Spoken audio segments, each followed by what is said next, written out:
All right, let's talk about something that's practically a legend in the kitchen, the perfect steak. Today, we're going to move past the guesswork and the old kitchen myths. We're going to dive into the actual science that takes a piece of beef from just good to absolutely unforgettable. Let's get into it. Look, we've all been there, right?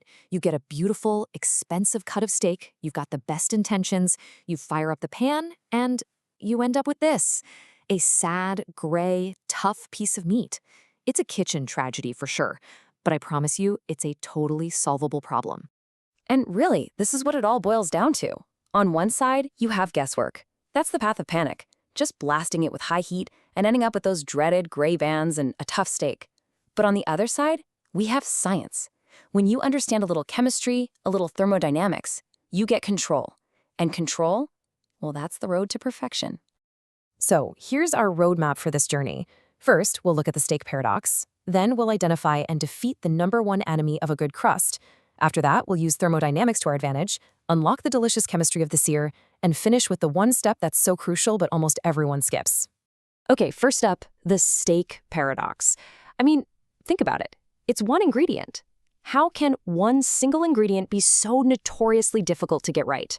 Well, it's usually because we're bombarded with conflicting advice, and let's be honest, that little bit of panic that kicks in when a pricey piece of meat hits a smoking hot pan.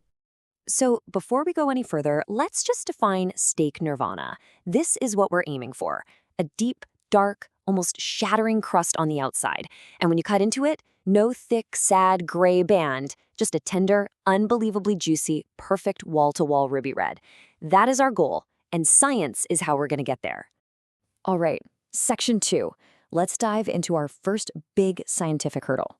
Before we can even think about cooking, we have to talk about the single most important thing for getting that amazing crust. We have to defeat its greatest enemy. This quote says it all. Moisture is the absolute enemy of a good sear. Think about it.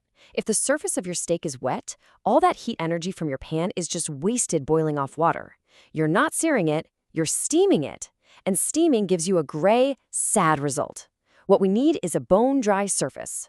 So how do we get it bone-dry? The answer is a little piece of magic called the dry brine. Now, this is more than just drying the steak. It's a really cool scientific process. At first, the salt uses osmosis to pull moisture out of the steak. But then something amazing happens. That salty liquid dissolves and it gets reabsorbed back into the meat, seasoning it deeply from the inside out and tenderizing it along the way. And the best part? It's so easy to do. First, pat the steak completely dry with paper towels. Then season it generously, and I mean generously, with salt. Put it on a wire rack, and this is the key. Stick it in the fridge, uncovered, for a full day, maybe even 2. The cool, circulating air in your fridge is going to turn that surface into the perfect dry canvas for an amazing sear. All right, our steak is perfectly prepped. Now it's time to talk about heat. But hold on, we're not just going to blast it in a hot pan. Nope, we're going to get smart and use the principles of thermodynamics to get a huge advantage. This technique is a total game changer, and it's called the reverse sear. Just like it sounds, we're flipping the whole process on its head. We cook the steak low and slow first, bringing it up to temperature gently, and then we sear it hot and fast at the very end. The result? A perfect edge-to-edge cook with no gray band. At all. The method itself couldn't be simpler. You just need a low oven, say 250 degrees Fahrenheit. You'll cook that steak until the internal temperature hits about 115 degrees for a medium rare finish. And here's a cool little bonus. That gentle heat actually activates natural enzymes in the meat that act as tenderizers while it cooks. Science is delicious. Of course, this is not the time for guesswork. A good meat thermometer is your absolute best friend. This chart gives you the final temperatures you're aiming for after the sear. So for that perfect medium rare, you want to hit 130 degrees. It's also worth noting that the USDA officially recommends a final temp of 145. Precision is really what makes this whole thing repeatable. Okay, here we are, the grand finale, the most dramatic and, let's be honest, the most delicious part of the whole process. Our steak is cooked perfectly all the way through, but it's looking a little pale. It's time to unleash some beautiful, beautiful chemistry. This is the legendary Maillard reaction. And let me be clear, this isn't burning and it's not just browning. Oh no, it is a complex chemical reaction that kicks in at high temperatures, creating hundreds of brand new, savory, roasty flavor compounds. It's what makes a steak taste like, well, a steak. So for this step, it's all about speed and intense heat.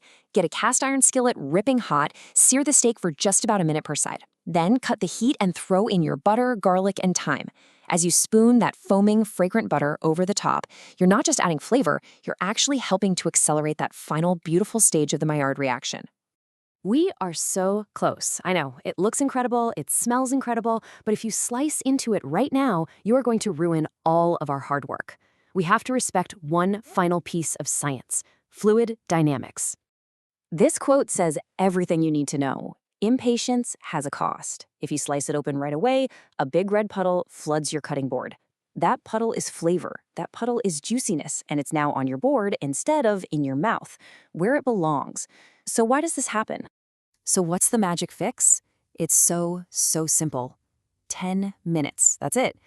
This might be the single most important and, yeah, the most skipped step of them all. For a juicy steak, it is absolutely non-negotiable.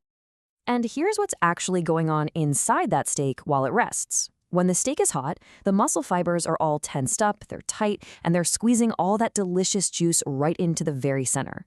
As the steak cools down for those 10 minutes, those muscle fibers begin to relax. They loosen their grip, and the juices, which have also thickened up a bit, are able to redistribute evenly back through the entire piece of meat. And then, after that patient wait, when you finally make that first slice, oh, the payoff is huge. The cutting board is clean, no puddle. The crust makes this incredible crackling sound under your knife, and the inside is just what we've been working for: flawless, juicy, edge-to-edge, ruby red perfection. And here's the best part. You didn't just blindly follow a recipe. You understood the why behind every single step.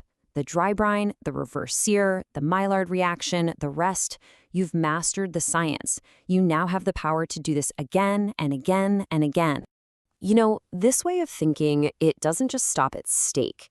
You can apply this to almost anything you cook. It really makes you wonder, right? What other kitchen rules have you been following for years without knowing why, that are just waiting to be busted by a little bit of science?